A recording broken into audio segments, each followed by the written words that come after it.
Les États-Unis ont lancé environ 125 avions pour frapper les 3 principaux sites nucléaires iraniens, Ford, Matins et Isfahan. La pointe de la lance était constituée de 6 bombardiers B-2 Spirit qui ont décollé de la base aérienne de Wegman dans le Missouri le matin du 21 juin 2025.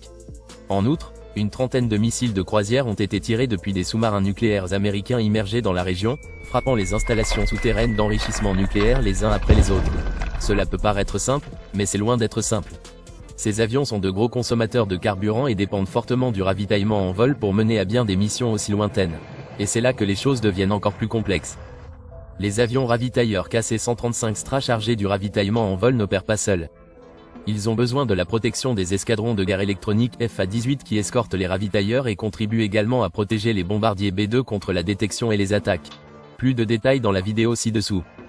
La mission commence dans les heures calmes précédant l'aube à la base aérienne de White-Heitman dans le Missouri, où le B-2 Spirit se prépare pour un vol qui traversera plusieurs continents. Bien que le bombardier furtif soit capable de voler sans escale avec ravitaillement en vol, la fatigue du pilote est un facteur majeur à prendre en compte. En redéployant plusieurs bombardiers B-2 Spirit du 59e Bombwing à Diego Garcia, les États-Unis s'assurent un point de lancement sûr pour les opérations au Moyen-Orient, en Afrique et en Indo-Pacifique. Une stratégie militaire soigneusement calculée qui améliore à la fois la capacité de survie et la portée opérationnelle.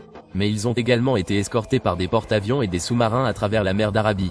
Les FA-18 Super Hornet et les EA-18 Growler sont lancés depuis les ponts des porte-avions américains, leur rôle étant déjà défini. Certains se frayeront un chemin à travers les défenses aériennes iraniennes tandis que d'autres garderont les avions-citernes qui maintiennent l'ensemble de l'opération en vol. Les avions-citernes KC-135 Strato, chargés de carburant, rôdent dans l'espace aérien ami au-dessus de l'Arabie Saoudite. Leurs équipages sont conscients que leur mission peu glorieuse pourrait faire la différence entre le triomphe et la catastrophe. Alors que les B-2 décollent, leurs silhouettes déchiquetées se fondent dans le ciel nocturne. La furtivité est leur bouclier, mais la distance est leur ennemi.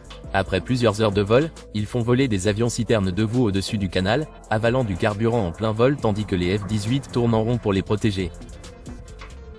Les cultivateurs émettent une cacophonie de bruits électroniques masquant les mouvements du groupe d'attaque. Pendant ce temps, dans les centres de commandement souterrains, les analystes américains surveillent les flux en temps réel, prêts à rediriger les forces si les radars iraniens s'allument. Traverser un anneau dans l'espace aérien n'est pas une tâche facile. Les B-2 doivent monter à une altitude extrêmement élevée. Leurs itinéraires sont méticuleusement tracés pour éviter les sites de missiles connus. Sous le paysage, une vaste étendue de montagnes et de déserts offre peu de couverture, mais la peau absorbant les radars des bombardiers les aide à échapper à la détection ennemie. Lorsque les cibles arrivent à portée, les équipages sont confrontés à une décision cruciale. Lancer des missiles à distance de sécurité à des centaines de kilomètres ou descendre pour larguer des bombes anti-bunker directement sur les sites fortifiés.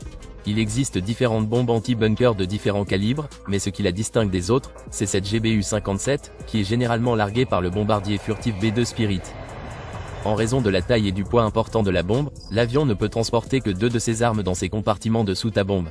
Bien qu'elle ne soit pas équipée de propulseurs, l'arme est équipée de 4 ailerons actifs en treillis et d'un système de guidage de précision qui lui permet de planer avec précision vers sa cible à l'aide d'un GPS de qualité militaire. Construite à partir d'un alliage d'acier haute performance spécialement conçu, elle utilise son poids lorsqu'elle tombe sous l'effet de la gravité pour pénétrer ou s'enfouir jusqu'à 60 mètres de sol ou de béton souterrain.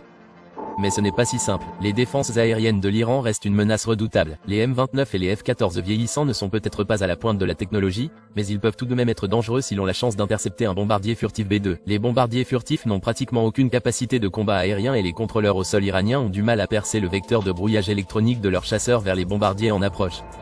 Mais l'armée américaine a ses propres contre-mesures. Les EA-18 Growler inondent les fréquences iraniennes de parasites pour perturber les systèmes de communication et de ciblage. La confusion s'installe, ce qui rend la coordination des pilotes ennemis plus difficile. Si les avions de chasse iraniens parviennent à s'approcher, les F-18 attendent. Guidés par des avions du système d'alerte et de contrôle aéroporté en orbite en toute sécurité au large, ils engagent des missiles à longue portée, obligeant les pilotes iraniens à se détacher ou à faire face à une destruction certaine. Les B-2 vont maintenant filer vers l'ouest pour éviter le système de défense aérienne iranien. Derrière eux, le ciel est en proie au chaos.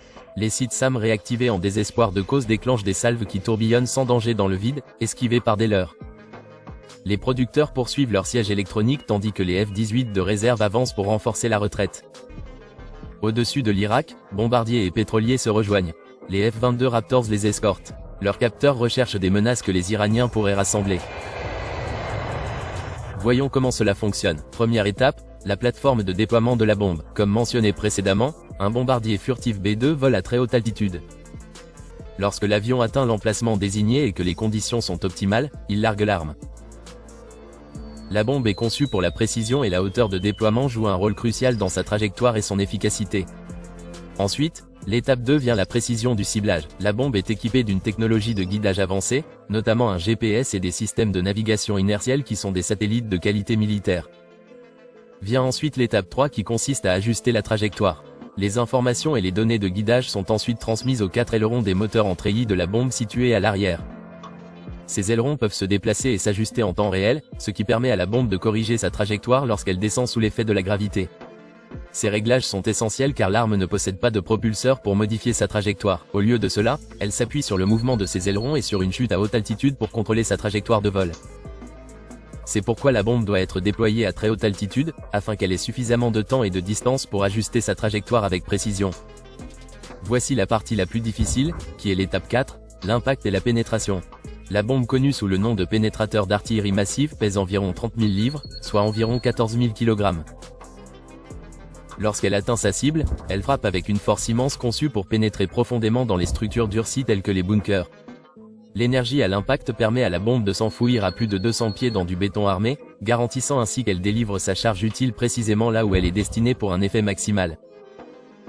Enfin, l'étape 5 implique la partie délicate de l'armement de l'arme. Elle a été installée avec 2 détonateurs SDB. Des doubles détonateurs sont nécessaires en secours. Le premier est pour la détection de gravité et le second est le détonateur à retardement. La raison pour laquelle cette refonte était nécessaire était de s'assurer que la bombe puisse frapper des installations enfouies sous d'importantes couches de matériaux durcis. Pour cette raison, les détonateurs sont placés à l'arrière de la bombe pour éviter qu'ils ne soient endommagés.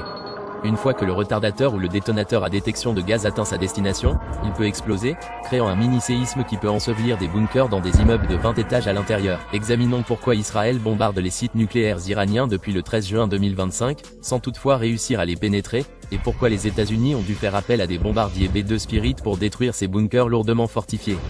Israël a utilisé ses propres bombes anti-bunkers, mais elles n'ont pu détruire que les puits de ventilation. Ces armes n'ont pas pu pénétrer complètement les sites nucléaires souterrains les plus fortifiés d'Iran. L'objectif est de saper les défenses couche par couche. C'est là que le B-2 Spirit arrive et vole près de la cible, ouvre la porte de Bombay et largue l'arme anti-bunker de 30 000 missiles sans aucune interférence du système de défense aérienne iranien capable de pénétrer plus profondément.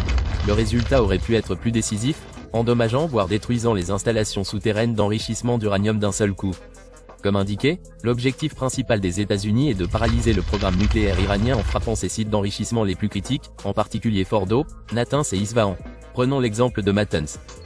Cette installation comprend 6 bâtiments en surface et 3 structures souterraines, dont 2 sont suffisamment grandes pour contenir 50 000 centrifugeuses selon l'initiative sur la menace nucléaire.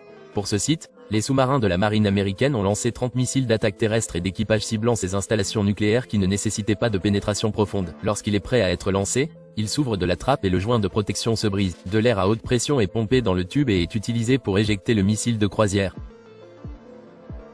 La pointe du missile brise la surface de l'eau. Les propulseurs de fusée tirent et propulsent le missile sur sa trajectoire.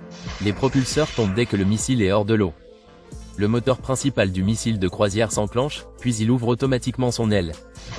Tout comme l'animation présentée ici, il s'agit du résultat des dégâts causés par le missile de croisière au sommet de l'usine d'enrichissement nucléaire de ventilation. Ils sont allés bien au-delà des dégâts de surface, coupant l'alimentation électrique aux niveaux inférieurs où sont logés les centrifugeux.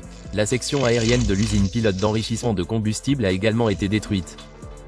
Prenons maintenant Fordo. Contrairement à Natanz, Fordo est situé profondément sous terre et protégé par de vastes fortifications. Israël l'a ciblé avec des munitions anti-bunker avancées, mais les résultats ont été beaucoup moins concluants. Leurs bombes ont eu du mal à percer le blindage de la tanière. C'est là qu'interviennent les États-Unis, qui ont largué environ 12 GBU-57 sur ces sites. Comme vous pouvez le voir, il peut pénétrer à environ 200 pieds sous terre, ce qui correspond à un immeuble d'environ 20 étages. Cela signifie qu'il peut pénétrer le site nucléaire de Fordo, ce qui est nécessaire pour une pénétration profonde. Cette conception compacte et lourde lui permet de percer plus de 60 mètres de béton armé, détruisant ainsi l'usine d'enrichissement nucléaire de Fordo.